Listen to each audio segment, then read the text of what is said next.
इस लोक में भगवान बुद्ध का आगमन हुआ था, तब से लेकर के निरंतर ब्राह्मणवाद के खिलाफ दोनों का एक निर्णायक संघर्ष का लंबा इतिहास रहा। और भगवान बुद्ध के पावन तपोभूमि बौद्ध गया, जिसे हम महायान परंपरा में, हम बौद्ध परंपरा में दुर्योधन यानी बज्र भूमि के नाम से पूछते हैं। हम एक फख्र महसूस करते हैं कि इस धरती के ऊपर एक शाश्वत, जो कभी न खत्म होने वाला एक ऐसा अनंत कोई तीर्थ स्थल है तो वो बौद्ध गया की पावन भूमि है।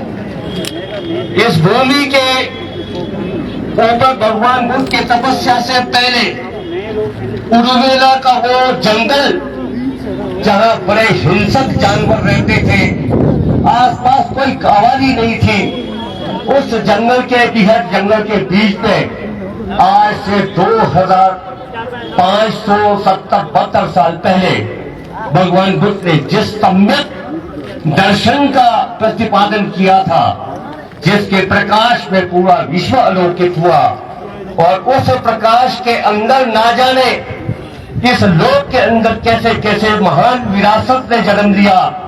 भगवान बुद्ध के उस दिव्य दृष्टि से पूरा भारत महिमा मंडित हुआ। यहाँ भारत तक नहीं, विश्व के कोने कोने के बौद्ध धर्म की वो एक बड़ी धारावाहिकता और एक बहुत बड़ा लहर तब से लेकर के आज भी अक्षुभन जारी है। लेकिन भारत के इतिहास का ये दुर्भाग्य है कि जब भी इस देश में सत्य का जब प्रादुर्भाव होता है तो असुरी शक्तियां उसको कुचलने के लिए हमेशा खड़ी हुई है। आपका सनातन इतिहास को देखें तो देवताओं के राक्षसों का लाखों वर्षों का इतिहास मिलता है। कितना सत्य है कितना झूठ है इस पर खोज हो सकता है, इस विषय में गहराई में जाने की जरूरत नहीं है। लेकिन आज हमारे सामने ये स्पष्ट है कि बौद्धों को इस देश के अंदर सबसे ज्यादा प्रताड़ित किया, सबसे ज्यादा शोषण अगर बौद्ध समाज का हुआ, बौद्ध परंपरा का हुआ, बौद्ध धर्म का हुआ, सबसे ज्यादा नुकसान अगर इस महान विरासत को हुआ तो वो भारत की वर्ण व्यवस्था और ब्राह्मणवाद की वजह से हुआ। ये हिंदुस्तान का निष्पक्ष अवलोकन करने वाले इतिहास के विद्यार्थियों को इस बात की पूरी जानकारी है। बहुत सारे लोगों को पता नहीं होता, ये अलग विषय है। लेकिन समय समय पर जब इस तरीके से मुद्दे सामने आते हैं तो हमारे को अभी अपना दिमागी कसरत करने का मौका मिलता है, जानने का मौका मिलता है कि हमारा अतीत क्या था, वर्तमान क्या है, और उसके ऊपर हम अपने विवेक से हम अपने भविष्य की दिशा तय कर सकते हैं। तो बौद्धों के लिए ये जो संघर्ष है आज जो चल रहा है बौद्ध गया के अंदर नया नहीं है, ये बहुत लंबे समय से चल रहा है। तो ये जो आपको बहुत सारे इतिहास के जानकार लोगों को पता होगा कि भारत में बौद्धों को मुसलमानों ने इतना नुकसान नहीं पहुंचाया। मुसलमानों ने तो सिर्फ बहुत मंदिरों को ध्वस्त किया या बहुत बिहारों को ध्वस्त किया, लेकिन ब्राह्मणवाद के आड़ में इस देश के अंदर तो एक ऐसा भी राजा हुआ जिसने ऐलान कर दिया था कि यो में शर्वन शिरो दास्यति तस्याम दिनार शतम दास्यामि, कि जो आदमी एक भिक्षु का सिर काट करके लाएगा उसको मैं 100 सोने के सिक्के इनाम दूंगा। वो भिक्षु के सिर के चक्कर को पूरे बौद्ध समाज का कत्लेआम हुआ था 100 सोने के सिक्के के लालच में। भिक्षुओं का तो काटा ही करा, बेचारे गंजे लोगों की बीमारी आ गई, क्योंकि एक सिर दिखाना था 100 सिक्के लेना था। ये एक शास्त्रीय और बड़ी दुखद और विडंबना विषमताओं का एक दौर जो इस देश के झेला है, बहुत समाज ने झेला है और आज भी झेलने के लिए विवश है। मैं इतना लंबा विस्तार में नहीं जाना चाहता, सिर्फ आज का जो हमारा जो उद्देश्य ये है कि जो 1949 में BTMC एक्ट बिहार सरकार ने पास किया वो सरासर ब्राह्मणवाद के दबाव के कारण पास किया गया था, और उनको ब्राह्मणवाद का जो एक बहुत बड़ा षड्यंत्र इस देश के अंदर तब से लेकर के चला हुआ हजारों साल से कि जहां भी धर्म का कोई विरासत का कोई चिन्ह मिलता है, बौद्ध विहार मिलता है, कोई स्तूप मिलता है, कोई मंदिर मिलता है, मठ मिलता है, उसको ध्वस्त करो और वहां पर कहीं शिव जी का फोटो चिपका दो, कहीं मूर्ति लगा दो, कहीं गणेश का मूर्ति बना दो, कहीं कुछ कर दो। ये पूरा इतिहास इस तरीके से बड़ा पड़ा है। आज भी बौद्ध गया के अंदर जो हो रहा है वो भी इसका एक पार्ट है, एक हिस्सा है।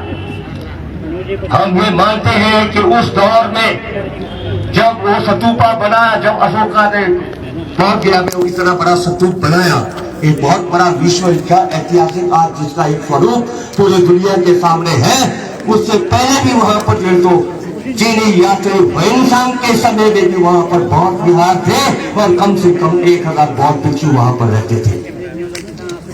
जो ब्राह्मण धर्म का पालन करने वाले, वैदिक धर्म का पालन करने वालों का तो बौद्ध गया के अंदर बात नहीं हो रही। वहां पर कुछ मूर्तियां, कुछ बस वगैरह बना करके इस तरीके से वहां पर घुसने की कोशिश की, नहीं तो गया से आगे कोई ऐसा कोई चीज नहीं मिलता। अगर उससे पहले भगवान बुद्ध के समय में भी अगर उनका कोई विष्णु जी का कोई चरण का निशान होता या भगवान गणेश का कोई मूर्ति का कोई ऐसा कुछ स्थान होता तो भगवान बुद्ध उस स्थान पर कभी तपस्या नहीं करते, क्योंकि भगवान बुद्ध का जन्म ही इस लोक में उस दुर्व्यवस्था के खिलाफ उनका एक ईश्वरीय देन था जो इस लोक में वो प्रकट हुए, उसको खत्म करना था। तो उस जगह पर जाकर के वो तपस्या कैसे करते। आज दावा किया जा रहा है कि जिस पेड़ के नीचे भगवान बुद्ध ने तपस्या की, पीपल का पेड़, उसके नीचे भगवान विष्णु का कोई पैर का कोई निशान है। इस तरीके से ये भ्रामक बातें बौद्ध समाज को भ्रमित करके अपने षड्यंत्र के दम पर अपने ब्राह्मणवाद को दोबारा से उस ऐतिहासिक स्थान पर जो तो स्थापित करने का एक बहुत बड़ा दुष्प्रयास वहां पर शुरू किया गया है। अगर ब्राह्मण या कहीं ऐसा कोई निशान होता, भगवान को हर जिस चीज के विरोध में वो जो तो अपना संसारिक राज करती सब सुविधा, वो तो राजकुमार थे, राजा थे, उनको किस चीज की कमी थी, वो छोड़ करके पूरे 3 लोगों के अंदर शोषित पीड़ित लोगों को रास्ता दिखाने के लिए जब वो निकले तो वो जो ऐसे व्यवस्था के खिलाफ उनकी लड़ाई थी, उनका संघर्ष था, वही सशस्त्र संघर्ष नहीं था। वो तो अपने शक्ति के बल पर, अपने उपदेशों के बल पर, अपने नैतिक शिक्षा के बल पर लोगों के समाज में परिवर्तन लाते थे। तो वो हरगिज़ उस स्थान पर तपस्या नहीं करते। ये सब बाद में जोड़ी गई बातें हैं, चाहे वो स्तूपा के अंदर जो तो विष्णु या कहीं और देवी देवताओं की मूर्तियां हैं। बाद में राजाओं का संघर्षण मिला तो वहां पर जो तो उस तरीके से कोई बौद्धों के साथ और हिंदुओं या वैदिक धर्म वालों का ऐसा कोई संघर्ष भी नहीं था ऐसे काल में, तो वहां पर इस तरीके से बाद में ये चीजें स्थापित की गई है। हमारा ये कहना है आज के दिन जो बौद्ध गया में इतना बड़ा जो आंदोलन चल रहा है, जो पिछले लंबे समय से चल रहा था, लंका से एक भिक्षु नागरिक धर्मपाल को वहां पर आकर के लंका से आकर के संघर्ष करना पड़ा। तो क्यों करना पड़ा? ये बहुत सारे ऐसे प्रश्न है जिसका जवाब आज का बौद्ध समाज मांगता है, भारत से मांगता है, भारत की सरकार से मांगता है, बिहार की सरकार से मांगता है। 1949 में जो कानून बना उसके अंदर ये प्रावधान किया गया कि जो बौद्ध गया का जो बौद्ध मठ, वहां पर जो मठ है, स्तूपा है और जितने बौद्ध विहार है, वो जो तो उसमें जो मैनेजमेंट कमेटी होगा, उसमें मैनेजमेंट कमेटी का जो सबसे बड़ा जो सर्वे सभा होगा, जो गया का कलेक्टर होगा, और वो गया का कलेक्टर जो है तो वो ब्राह्मण होगा, हिंदू होगा। ये उस एक्ट के अंदर लिखा हुआ था। ये तो 2013 में इसको एक्ट में संशोधन हो गया और उसमें जो कलेक्टर का हिंदू होने का, ब्राह्मण होने का जो प्रावधान था वो तो हटा दिया। लेकिन आज भी जो तो उस कमेटी के अंदर बौद्धों का अपना संपूर्ण अधिकार उसके अंदर नहीं है। वहां पर बहुत बड़ा षड्यंत्र किया जा रहा है। हम परंपरावादी बौद्धों को तो वहां पर जो तो घुसना भी मुश्किल हो जाता है कई दफा। ये बहुत बड़ी एक विडंबना है इस देश के अंदर। इसलिए आज हिमालय क्षेत्र के अंदर, भारतीय हिमालय क्षेत्र के अंदर जो परंपरावादी बुद्धिस्ट हैं, जो महायान परंपरा में विश्वास रखने वाले, उसके उपासक और उपासिकाएं हैं, उस हिसाब से अपने जीवन दृश्य को लेकर के चलने वाले लोग हैं। हमारा एक मांग है, निष्पक्ष और स्पष्ट तरीके से एक मांग है कि BTMCL को तो सिरे से ही खत्म किया जाना चाहिए और बौद्ध का जो जो मैनेजमेंट है बहुत या महाविहार का, वो पूर्ण रूप से जो शुद्ध रूप से वो भौरों के हाथ में सौंप दिया जाना चाहिए। यही निवेदन जो है तो पूरे देश के अंदर, पूरे हिमालय क्षेत्र के अंदर, पूरे बौद्ध प्रधान क्षेत्रों के अंदर बौद्ध समाज की तरफ से हो रहा है। आज हम भी इसी मतलब उद्देश्य को लेकर के यहाँ इकट्ठे हैं, इस संकल्प को लेकर के आप सब लोग आ गए और आपके माध्यम से एक प्रस्ताव किन्नौर के बौद्ध समाज की तरफ से हम आज यहाँ से जिला प्रशासन के माध्यम से भारत के प्रधानमंत्री को भेजेंगे और उसके बाद जो तो बिहार के मुख्यमंत्री को भी हम निवेदन कर रहे हैं। हम इस मामले में जो तो बिल्कुल तटस्थ है। बौद्ध गया का जो आज का जो आंदोलन चल रहा है उसमें बहुत सारी खिचड़ियां पक रही है, इसलिए हमारे को एक बात के ऊपर गौर करने की जरूरत है, क्योंकि बौद्ध धर्म के नाम पर, बौद्ध परंपरा के नाम पर कुछ ऐसे अराजक और गलत शक्तियां भी इसके अंदर घुसी हुई है बिहार में, जिनका केवल राजनीतिक फायदा उठाने का मकसद है, जिनका केवल अपना किसी और को टारगेट करके अपना प्रतिशोध निकालने के लिए एक मंच ढूंढ रहे हो, वो लोग भी घुसे हुए हैं। हमारे को उन लोगों से हमारा कोई वास्ता नहीं है। हमारा तो साफ साफ एक नैतिक समर्थन और वो जो इस संघर्ष में जो हमारा जो आवाज है वो ये है, हमारी मांग ये है कि बौद्ध गया का जो तो सारा जो भी हिसाब किताब है, उसका जो प्रबंधन है, उसका सारा सब कुछ नियंत्रण बौद्ध समाज के हाथ में होना चाहिए। उसमें चाहे वो हीनयानवादी बौद्धिस्ट हो, चाहे महायान के लोग हो, उसके अंदर सबके समन्वय से एक अलग हम बौद्ध समाज के लोग हमारी अपनी प्रबंधन की अलग समिति बने। उसमें किसी किस्म से कोई ब्राह्मण का कोई स्थान नहीं होना चाहिए, किसी और धर्म का उसके अंदर कोई हस्तक्षेप नहीं होना चाहिए।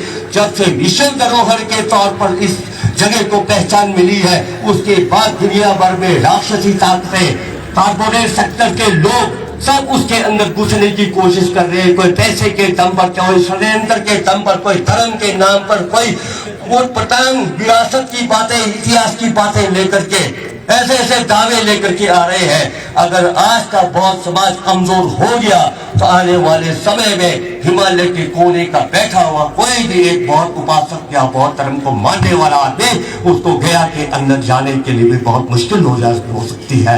इस बात को लेकर के हमारे को तटस्थ रहना है। इसलिए ये हमारा जो साफ हमारा एक मंतव्य है कि हमारे को वहाँ का जो लोकल जो पॉलिटिक्स है उससे कोई मतलब नहीं। हमारा सीधा सरकार के साथ संवाद हो। हमारी मांग ये है कि 49 का जो 1949 का एक्ट है वो खत्म करो। पूरा बौद्ध गया का जो टेम्पल मैनेजमेंट है वो बौद्धों के हवाले करो। उसमें किसी थर्ड पर्सन का, किसी तीसरे पक्ष का उसके अंदर कोई भूमिका नहीं होनी चाहिए, कोई उसका कोई रोल नहीं होना चाहिए। वो सिर्फ बौद्धों का है, बौद्धों का तीर्थ है। उसमें किसी और धर्म के लोगों को आकर के अपने षड्यंत्र और छल कपट के द्वारा तो मस्जिद में कोई मंदिर बना, कोई अपना प्रतीक चिन्ह या कोई ऐसे मूर्तियां बिठा करके आने वाले समय के लिए एक बहुत बड़ा मुसीबत खड़ा मत करो। ये आज बौद्ध गया का जो आंदोलन है ये केवल भारत का आंदोलन नहीं है। आज पूरे विश्व के 10 बौद्ध देश जो तो इस आंदोलन के पीछे है।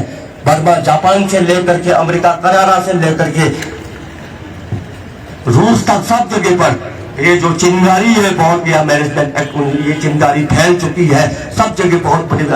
एक बहुत बड़ा आंदोलन का रूप ले रहा है। तो ये एक बहुत बड़ा वैश्विक विषय हो गया है, एक बहुत बड़ा एक इंटरनेशनल इशू बन गया है।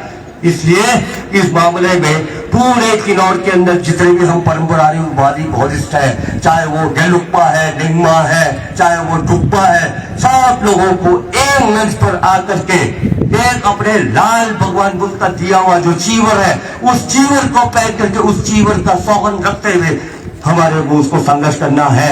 और हम अपने जो परंपरावादी सामान्य लोग हैं जो सुबह और शाम मंदिरों में परिक्रमा करते हैं, छप छोटे करते हैं, उन लोगों को भी इस महाशक्ति में साथ दे करके आपको चलना पड़ेगा। इसलिए हम सब लोग आज यहाँ पर इसलिए इकट्ठे हुए हैं कि बौद्ध गया का जो आंदोलन चल रहा है उसमें शुद्ध रूप से एक धार्मिक और परंपरागत ढंग से हमारा नैतिक समर्थन इस आंदोलन के साथ है। इस ब्राह्मणवाद से मुक्ति का जो लड़ाई है इसमें हम आपके साथ हैं। अगर उसमें किसी थर्ड पर्सन या कोई तीसरे कोई पक्ष या कोई तीसरी कोई ऐसी शक्ति ने कुछ किया तो हम उस चीज से हमारा कोई लेना देना नहीं।